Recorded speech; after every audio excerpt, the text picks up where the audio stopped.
We doing it. We're here, and We're here. I'm not. Well, I am excited because this is like we should be on the uptick of good and happiness and away from all of the things that you made me suffer with last week. I mean, there's gonna be a little more stuff, but not like it was last week. But I thought you did it all last week. yeah, most of it. I know I did, but I got through this whole week thinking this is not going to be bad. This is just going to be them closing down, and now you're telling me that there's more? Well, not a lot. Just we're going through the years. I thought we went through the years already. I thought we were done going through the years. I mean, through the years of justice. I do love justice. I'm Morgan.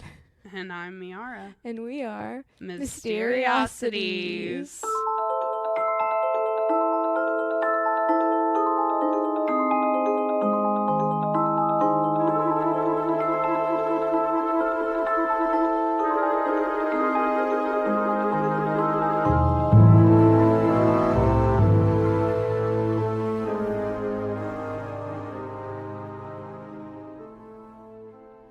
So yeah, we wanted to bring this up just because it's current events and it was a terrible tragedy, and we're talking about a school right now, so this stuff shouldn't keep happening. Exactly. And every time it does, I feel like it's just so devastating, and then nobody does anything. anything. And then nobody does anything, and then it happens again, and it's the same cycle every time. And this should already have been fixed. This shouldn't have been possible, right. But it was.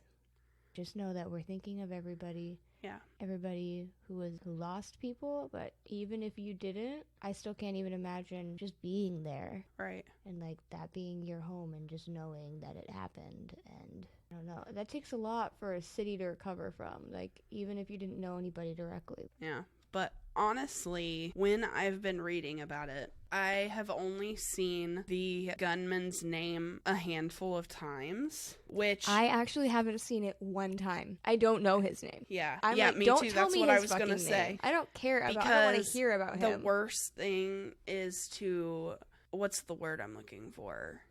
Like I don't want to say like glamorized, but like yeah, that's what I'm something like that. But to like bring his name, like we don't want to talk about him. He doesn't need. I don't want to say glory, like glorify his name, because that's what it seems like in the media. They tend to just hammer the name into your brain. And I honestly, because of that, I couldn't tell you his name because they've been doing a really good job at not doing that, which is what I was getting to. And focusing on the victims. Exactly. They're the ones that deserve to be remembered, not him. Things need to change. We'll end that way. Yeah, That's as political as we're getting. Things need to change. I would rant about this for a whole episode. Yeah. Sometimes I wonder why we don't have a podcast where we just rant about shit, to be honest with you. Yeah. Because we'd also be really good at that. Yeah. But I love to bitch. Like before I came here, I almost got in a Facebook argument, but I closed the app instead of replying because that's what I always try to do with Facebook, is I just write it down and then I'm like, no, Morgan, don't go there. It's always mental health. We do need to take mental health more seriously, but that's not what this is about. Yeah. Is not about. I don't even know if whatever his fucking name is had mental health issues. He could just be a horrible killer. He might not be mentally ill. Like people act like, and to be fair, that actually is really offensive to people with mental health issues, that every time there's a school shooting, people are like, he's mentally ill. Yeah, there's plenty of mentally ill people that don't kill people. So how about we don't use that as like the end all be all excuse for why these things happen? Anyways, now we're just ranting and all shit that we're gonna cut because it's too political. So to be fair, I could keep it. All that would do is it would alienate people I don't really want listening anyways. Oh, man. And to be fair, though, I'm not even anti-gun. Like, I'm not either. I did a concealed carry class for fucking 8 hours last year. I am not ban all guns. Yeah, I am the same just way. like, we don't need fucking assault rifles. Right. We don't need assault. I can't wrap my head around why anyone thinks I need a fucking assault rifle. Unless you're in the military, you don't need one. But I could compromise and be like, fine, keep your fucking assault rifles if they were hard as fuck to get. Why can't we just do one or the other? Why do we do neither instead? Our country is so fucked up. It's so stupid. It's so fucked up. Anyway, we said we weren't going to get political, and now it's been 19 minutes of us ranting about this. So That's impressive that you can see that from there. Thank you. I have good eyesight. No, I don't, but I have good contacts in my eyeballs. I have good contacts. I have a great prescription. I have a really good prescription. Thank you for noticing. Actually, I kind of don't. So, yeah, we're thinking about everybody in Texas. Yep. But I did want to tell you something really interesting that I saw the other day. Because it is kind of news too, but it's like lighter news. So yesterday, I saw an article, and do you know what it said? What? It said that after 329 years, the last Salem woman falsely named a witch was officially pardoned. Oh, that's awesome. It took them long enough. I know, 329 years later, but the last Salem woman has been pardoned for being a witch. I saw that and I was like, you know what? We're spooky. I want to talk about the fact that she'd been pardoned. That's awesome. That's all I have to say. I didn't even read the article. I like that little tidbit, though. Thank you. I thought it was kind of fun. So anyway, let's get down to business. To defeat I knew you were going to do that. And if you didn't do it, I was going to do it. When I asked for sons.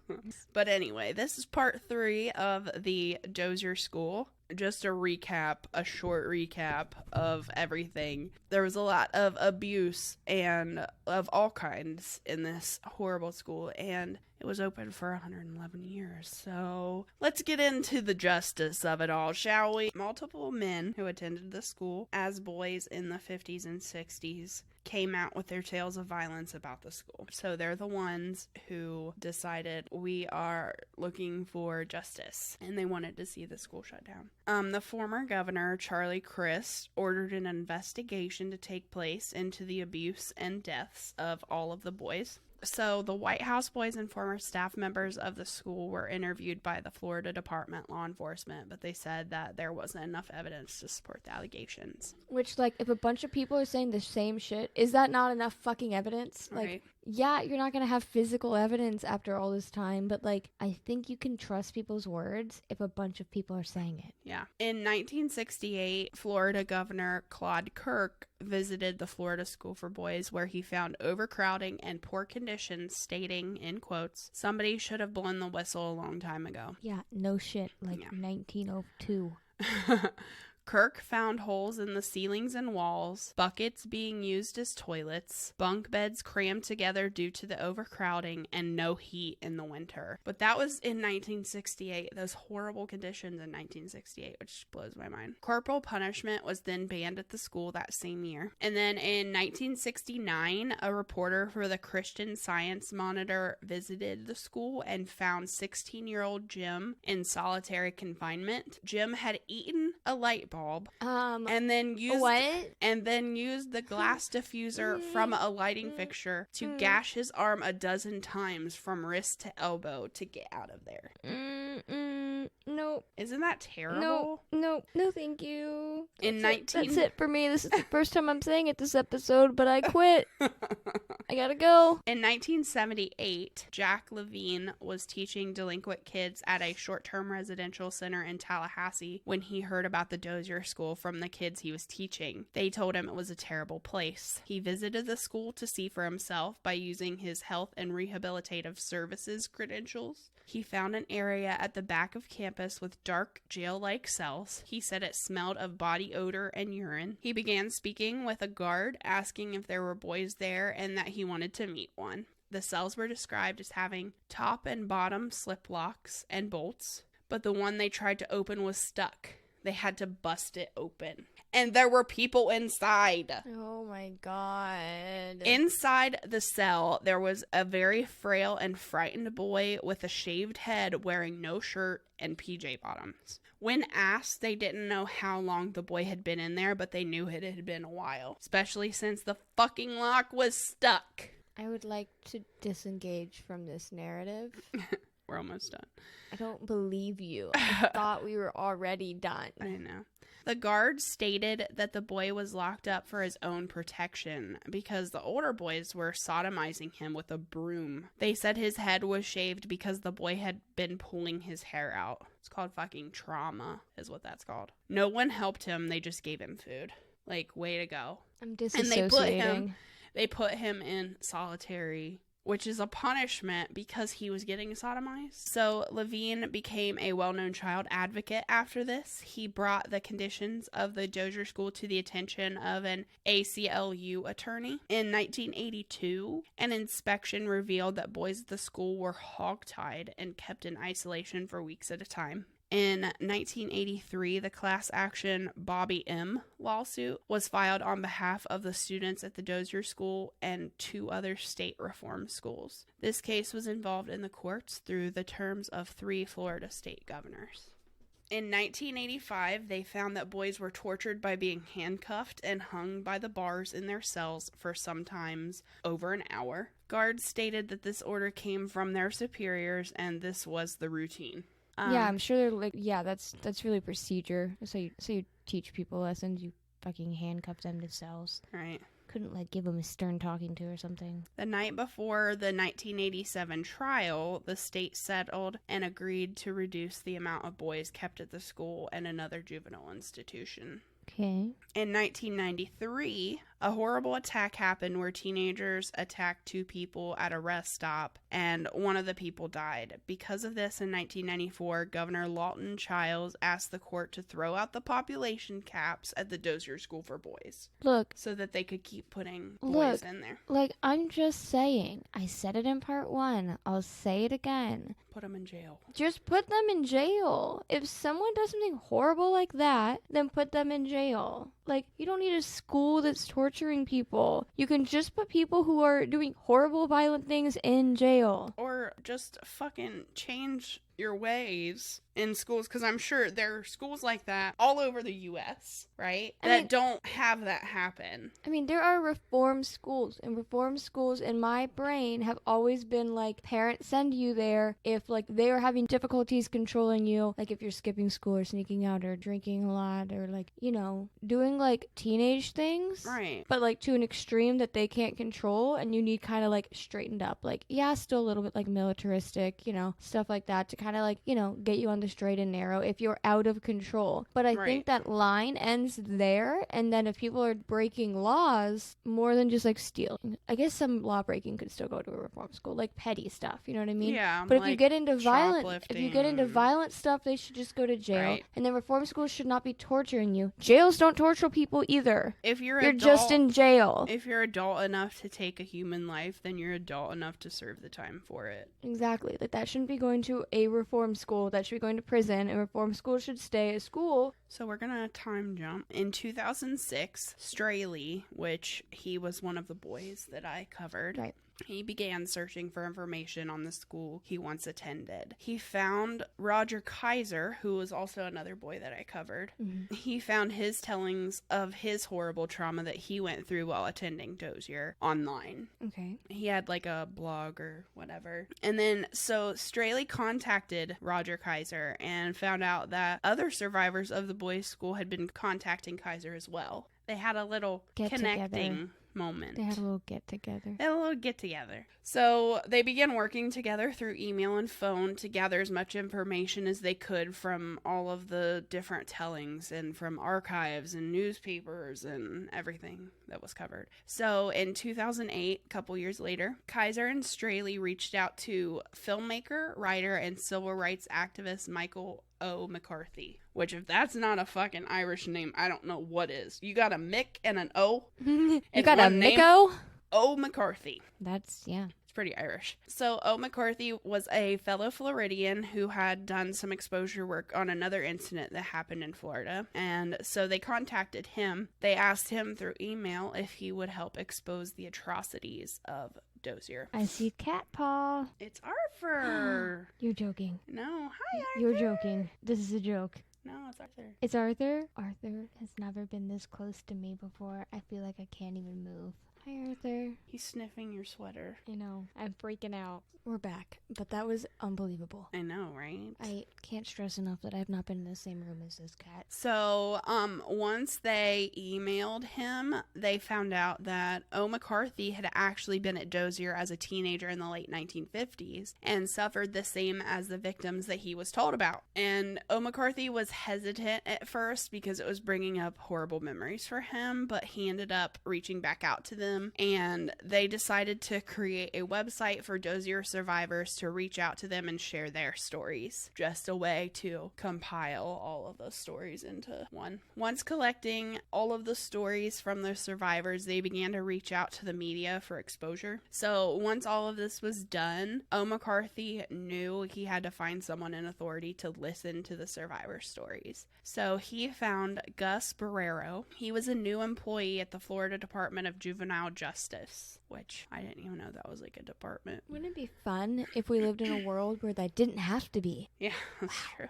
Amazing. But he had also served 4 terms in the Florida House of Representatives from 98 to 2006. So he had some pull. He actually ended up being a pretty cool guy. In 2006, Barrero was the driving force of getting Florida's Martin Lee Anderson Act passed, which this act eliminated the boot camp style detention facilities in the state. Barrero began investigating Dozier, and he visited the campus. He also spoke to Mariana's townspeople, and he called his friend Carol Marbin Miller, who was an investigative journalist. He also spoke with the boys of the school and even witnessed some of the brutality. They did it while he was there? Yeah. I think they'd be a little more subtle. I'm glad they weren't. But zero cares. So from July 2004 to March 2009, the Department of Children and Families investigated 316 allegations of the abuse. That's so many. And that's of the people that like came out. And yeah, because you have to, and I meant to say this the other day, but then I didn't even end up saying it. But you have to think too that there's such a stigma when it comes to men and abuse, and they don't like to admit, because they're raised usually with the idea of like you have to be strong, like the whole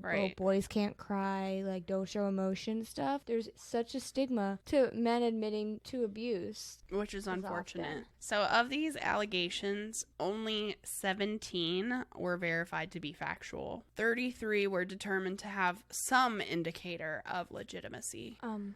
Yeah. I don't know if they were trying to do like evidence shit, or I don't know. One of those incidents was even caught on camera and put on YouTube. So in this video, you can look it up. An 18-year-old boy named Justin Caldwell was standing still in his dorm room, not doing anything to provoke the attack, but a guard grabs him by the throat and slams him backward in the ground. He then drags Caldwell with his head bleeding and unconscious. It doesn't really surprise me. There's no sound because I watched it. So he was probably mouthing off, but that's no reason for acting like that.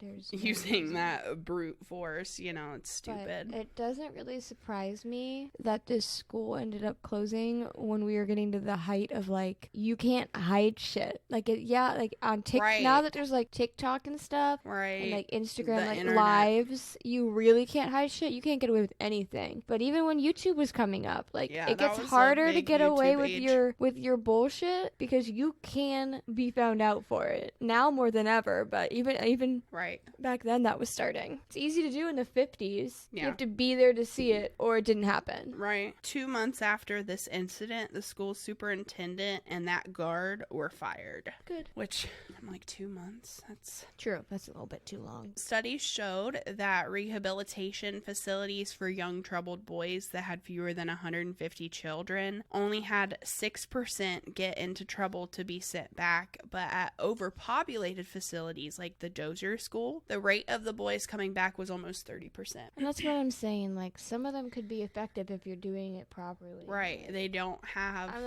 the attention that they require to actually be rehabilitated, which is the point of those types of facilities. I can concede that there's definitely probably situations where parents have a child that's so out of control that they don't know what to do. Right. I've seen Dr. Phil. Exactly.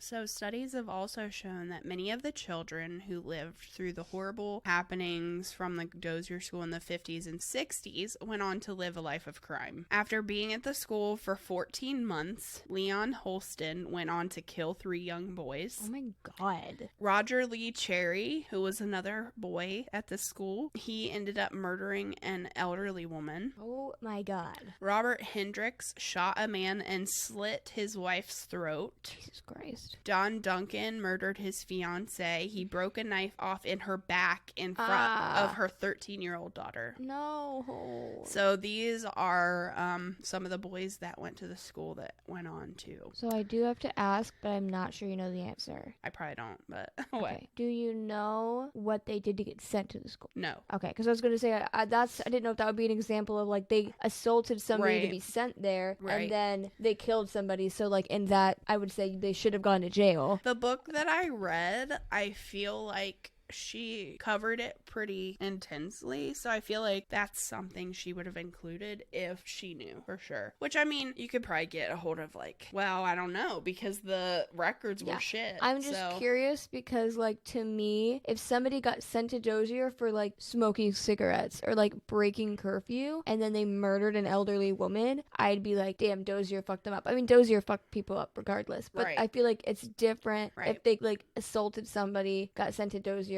and then later killed somebody, because then they already were capable of it, and then they went to the school and then they did it. In my head, they should have gone to jail to start with, and that's a lot different than if somebody just was breaking curfew or something. It would just be interesting to know. Moving on into the more investigative portion, archaeologist Richard Estabrook started investigating more into the graves at the school, and he would push radar equipment around on a cart close to the cemetery looking for more boys that had been buried. A forensic anthropologist, whose name I looked for earlier and I couldn't find, Erin Kimmerly, she headed the research of the Florida School for Boys. So they used ground penetrating radar and excavations to identify where bodies were buried. There were only 31 crosses marking graves, but as of that time that I read this article, she'd found 49 graves. I think they ended up finding like 51, but they found 49 graves. And in some of them, there was more than one body. All other state institutions have documented where they place their dead, and they find it curious that the school did not do that for the boys buried there. Of course not, because if they had to do that for every boy they buried, it's called corruption. So the White House boys and former staff members of the school were interviewed by the Florida Department law enforcement, but they said that there wasn't enough evidence to support these allegations. So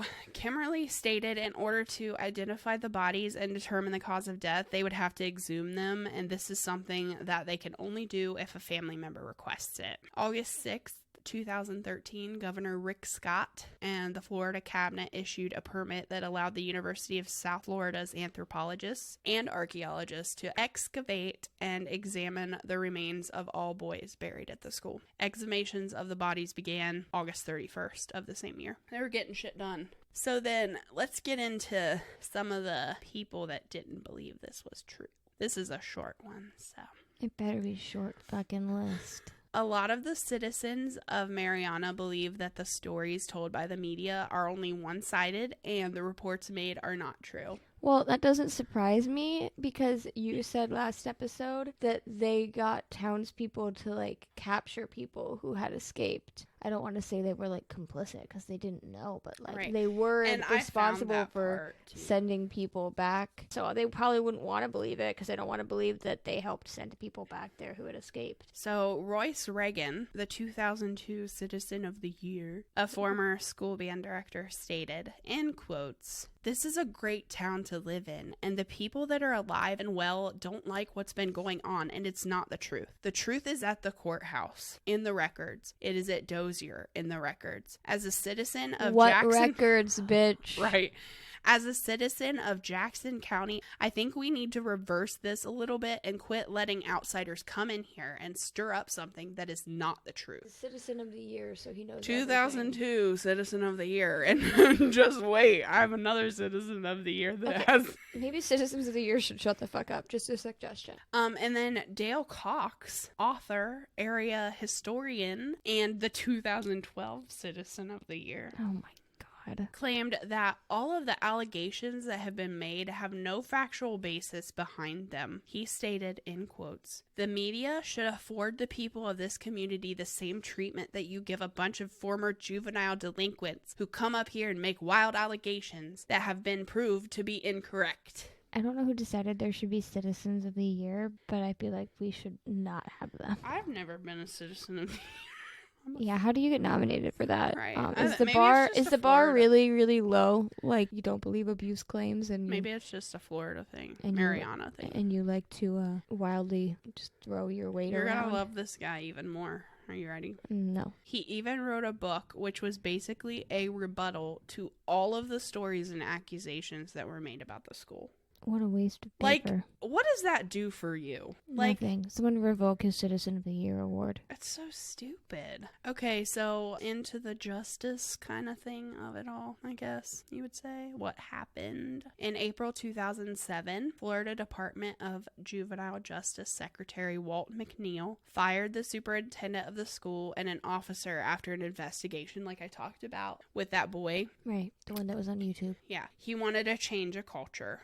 In 2008, the school scored poorly on its annual inspection and was placed on conditional status and later failed its inspection the next year as well. There was still a large number of abuse and mistreatment allegations against the guards and staff, along with lack of supervision. The superintendent at the time, Mary Zahaski, then stepped down. In October 2008, 5 of the survivors from Dozier visited the White House one last time to unveil the dedication and the plaque for the victims, which is so very nice. It says, "In memory of the children who passed these doors, we acknowledge their tribulations and offer our hope that they have found some measure of peace. May this building stand as a reminder of the need to remain vigilant in protecting our children as we help them to seek a brighter future. Moreover, we offer the reassurance that we are dedicated to serving and protecting the youth who enter this campus and helping them to transform their lives."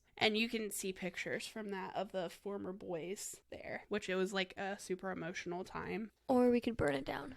Or we could burn it down. But to be fair, it's their choice, not mine. At the bottom of the plaque said the White House officially sealed by the Florida Department of Juvenile Justice, October 21st, 2008. All of the men then told about their traumas at Dozier and after toured the campus one last time, which I can't imagine. That would be so emotional. In 2010, a report was published by the U.S. Department of Justice stating that 11.3% of the boys were subjected to sexual misconduct by staff using force. 10.3% reported that they were subjected to sexual misconduct by staff without the use of force, and 2.2% reported sexual victimization by another inmate. And let's just do quick math. That's almost 25%. Yep. And that's just what was reported. Right. And again, men don't report abuse, especially sexual abuse, nearly as much. Mm-hmm. So I can't even imagine what that real number would actually be. Florida announced its plans to merge the Dozier School for Boys with the Jackson Juvenile Offender Center, creating one facility, but instead they closed down on June 30th, 2011, claiming budgetary limitation. Bye. And so it officially closed completely in 2011. In April 2015, some former students from Dozier's overflow school, the Okeechobee School for Boys, which also closed in 2011, made accusations that murder occurred there. Oh, good. I'm so glad there's a overflow school that we didn't even hear about until this moment. Where there's probably a bunch of other shit going on other than just murder, too, that we just don't even know about. Investigators spent 3 days clearing debris and using cadaver dogs to search for the bodies that were allegedly buried there, but nothing was ever found. The 25-acre site... Swamps. Right. Are they on swamps? Yeah. Because I know Dozier is, because I don't know if the overflow school is. Yeah. The 25-acre site at the Okeechobee school is filled with hills, fallen trees, and so much debris that the dogs couldn't hardly get through it. So how would they find anything anyway? Facts. They had to bring in heavy equipment, which helped a little, but in order to look as extensively as they needed to, it would have cost up to $1 million, and they just didn't want to spend that. Well, that is a lot. Some of the former students of the school said authorities didn't try hard enough. Other students say they didn't find anything. because the boys were fed to hogs. Hogs will eat anything. Yep, definitely. So that's fair, and you wouldn't find anything at all. Former student Johnny Lee Gaddy, if you remember me talking about him earlier, said he saw a human foot in the hog slop pot and saw a hand in the trash. But also, yeah, I believe that 100%. That's a very, effective method of disposing of bodies. Yeah. The Okeechobee Sheriff's Office was very cooperative in the investigation, but that cannot be said for the citizens and police in Mariana. Sheriff Paul May from Okeechobee stated, in quotes, "We have no doubt that there was excessive abuse and force that occurred back then, but we have no specific names or location, no known graves, and no cemetery in which to help us in our search. Not one person in Mariana has owned up to the fact that underage boys were flogged for 68 years. Flogging is torture. One policeman there said, 'This town is sewed up tight. No one is going to talk to you.'" It's a very good way of wording it. Yeah. On April 26, 2017, the state of Florida held a ceremony with families of the victims and survivors to apologize for the abuse that happened at the school. A bill was passed by the House that proposed to fund the construction of 2 memorials, one in Tallahassee and one in Mariana, the reburial of the remains of the victims, and restitution to the victims. As of February 2020, though, the Senate has not passed the bill. Thanks, Mark Rubio. I was going to say, Mark Rubio, where are you at? I just want to talk. In October 2018, Hurricane Michael did a considerable amount of damage in Mariana, including the Mariana Police Department. Sounds like karma. I was just going to say, sorry. Some sources say that Mariana Police moved on the grounds of the former Dozier School for Boys. So they moved their headquarters to the school? Some say that. I don't know if that's true. In January 2021, a bill was approved by a Senate Criminal Justice Committee that would allow former inmates of the Dozier School and the Okeechobee School to receive state certification that they were victims of physical, mental, and or sexual abuse. These victims would be able to file claims for any psychological or physical injuries they suffered if they attended between 1940 and 1975. There have been around 500 allegations that came forward. So a lot of the question that the non-believers ask is, why didn't the boys speak out or try to escape more often if this was true? Which is so the most annoying thing you've ever said. Right. In this. Let's get into it, shall we? We don't even need to get into it because it's not that hard to fucking understand that first of all, they did try to escape. You brought them back, if you'd remember. Right. Second of all, at some point, there was barbed wire and fences. I know because I saw it when I looked up pictures. Right. Third of all, there's night watchmen, and people are being chained to their, handcuffed to cells and put in solitary. You think it's that fucking easy to get out? Why don't we handcuff you to a cell? Right. I'll wait outside the barbed wire and see if you can get out. How about that? What a little experiment. Fucking Mariana non-believer citizens, which I hope is a very small number of people. So, humiliation kept them quiet. Also, the staff who were supposed to be there educating them and helping them become better members of society were hurting and beating them, so they felt like they had nowhere to turn and for also, help. Where would they have gone? Because some of them were orphans, right. And there was nothing waiting for them even if they got out. Well, and also they feared more punishment because not only would they be punished by the teachers or the leaders of the school, but also their own peers. Because the pizza party thing, yeah, where if you got caught, you didn't get a right. If you went 365 days without an escape attempt, you got a reward, which was not a pizza party, but I think was a decent enough. It was a trip to the beach or something. And then also, Dozier was surrounded by swamps and forests. Which I posted on our Instagram. Robert Straley, he worked as a hospital boy, and he said that he would do all of his chores, so staff began giving him more responsibilities, and he actually saw in the beds at the hospital a boy who was shaking and pale, blood-soaked towels applied all over his body, and the boy had been trying to escape many times. So, look what happens when you try to escape, you know?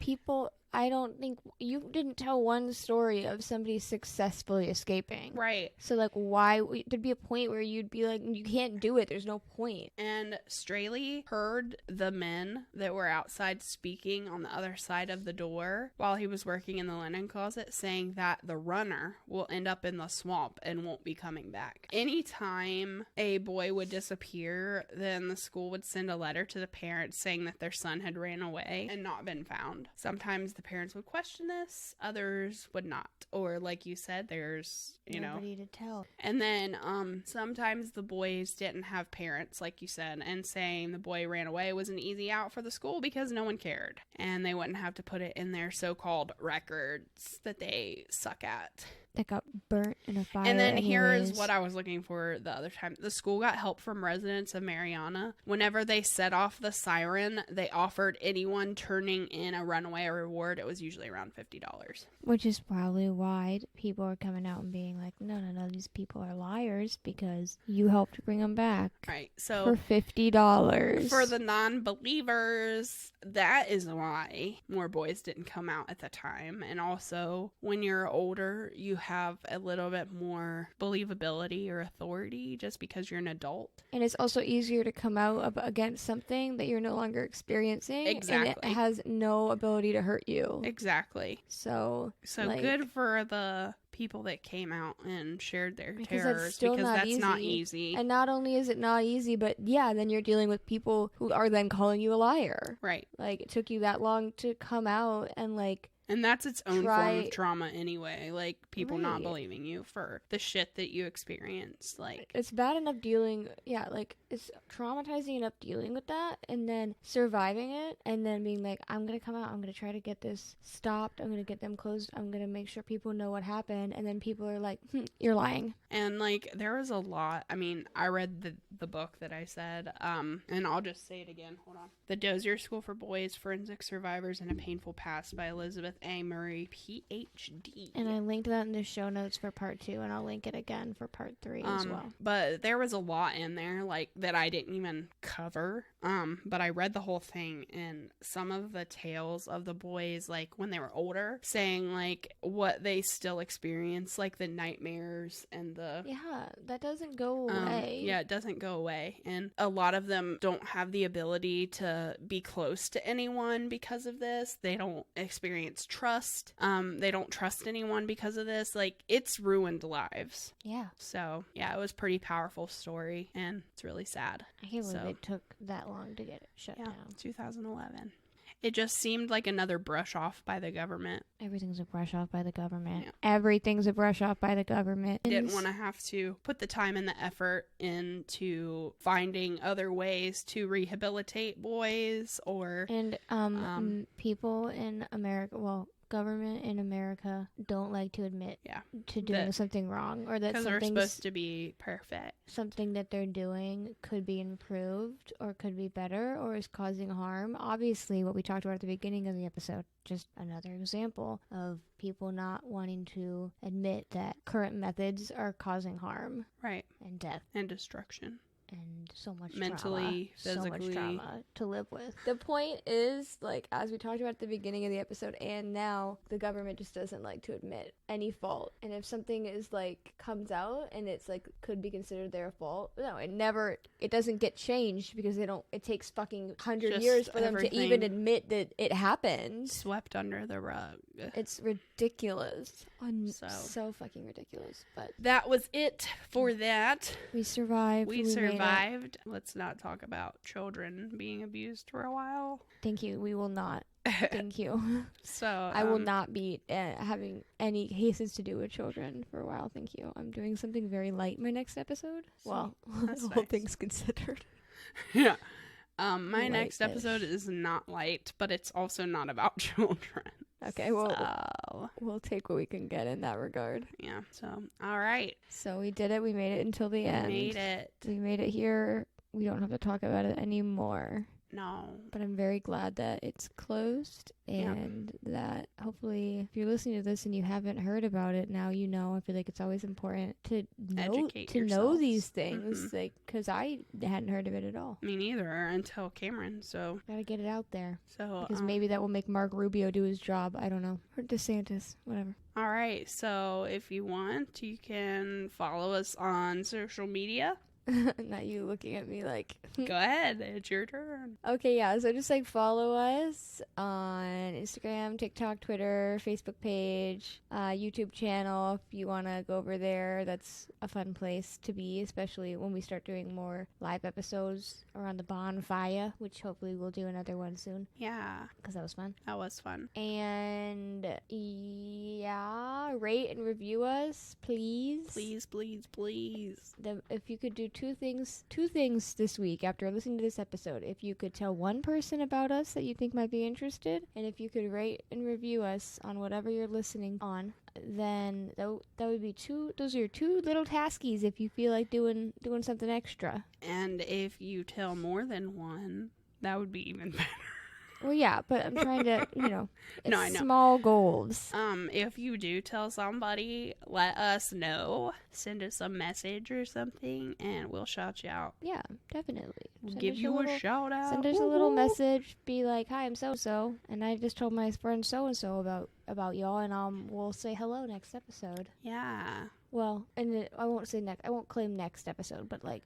But when it happens. Soon, like because we're honest. But like an upcoming episode, we'll shout you out like very soon after, and like don't worry, it's not going to be 8 months from now. Like it'll be very soon. Promptly. But we appreciate you for all taking the time to listen to us, and we hope that you're enjoying the ride because we sure are. So thanks for listening, and we are. Ooh. Mysteriosities. We did that at the same time. Yeah, we never do that. That's kind of cute.